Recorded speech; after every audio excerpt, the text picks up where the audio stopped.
TET 1కి సంబంధించి government పేపర్లో సిలబస్లో ఇచ్చేటువంటి దాని ప్రకారం వీటి నుంచి ఇటు వరకు ఇస్తామంటే అదేం కాదు. మీరు టెట్ 1లో కూడా అప్ టు 8th, 9th, 10thలో ఉండే కొన్ని వర్డ్స్ కూడా కనపడ్డాయి నాకు. తర్వాత టెట్ 2 పేపర్లో ఇంటర్మీడియట్లో ఉండే వర్డ్స్ కూడా కనపడ్డాయి. సో దీన్ని బేస్ చేసుకొని నేనేం చెప్తున్నానంటే టెట్ 1కు ప్రిపేర్ అయ్యేటటువంటి వాళ్ళు 10th వరకు ఉండే గ్రామర్ పైన కాన్సన్ట్రేషన్ చేస్తే 95% వరకు, 100 చెప్పలేం కానీ ఒక 2-3 వర్డ్స్ ఆ పేపర్ క్రియేట్ చేసేటప్పుడు ఫ్యాకల్టీ అనే వ్యక్తి ఆ ఫ్రీడమ్ అనేది ఉంటుంది.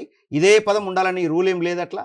ఆ విధంగా ఏమి మనకు ఎక్కడ బాండ్ పేపర్లో రాసినట్లు దీంట్లోనే ఉండేటివి వస్తాయి, ఖచ్చితంగా 100కు 100 బిట్లు దీంట్లో ఉండేటివి ఇస్తాం అనేమి ఎక్కడా లేదు. సిలబస్ ఇచ్చారు వాళ్ళు, ఈ టాపిక్లో పరిపూర్ణత సాధించండి అనేసి ఇచ్చారు. ఆధారంగా చేసుకోవాల్సినవి 3వ క్లాస్ నుంచి 8వ క్లాస్ వరకు అనేసి చెప్పినా కానీ మనం 10th వరకు ఉండేటువంటి గ్రామర్ పైన కాన్సన్ట్రేషన్ చేయాల్సిందే టెట్ 1 వాళ్ళు. ఓకే, అంటే నేను చెప్పేది ఏంటి, 100% 24 రావాలనేటువంటి వాళ్ళు. సో మిగతా వాళ్ళు 7th వరకు కవర్ అవుతున్నాయి. బట్ కొన్ని అంటే ఒక 10 నుంచి 20% బిట్లు 8th, 9th, 10thలో ఉండేటివి కూడా పడుతున్నాయి. ఓకే, టెట్ 2 రాసే వాళ్ళకు ఇంటర్మీడియట్లో ఉండేటువంటి 1 వర్డ్ సబ్స్టిట్యూషన్స్ కూడా వచ్చాయి.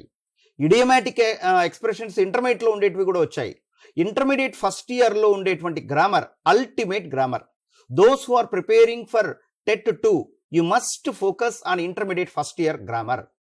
ఇంటర్మీడియట్ ఫస్ట్ ఇయర్ గ్రామర్ మీరు నేర్చుకుంటే మీకు సిలబస్ నేను చెప్తున్నా 75% అయిపోయినట్టు లెక్క, 75% అయిపోయినట్టు లెక్క. ఓకే, ఇంటర్మీడియట్ ఫస్ట్ ఇయర్ పైన కాన్సన్ట్రేషన్ చేయండి, ప్రతి బిట్టు మీరు నేర్చుకోండి.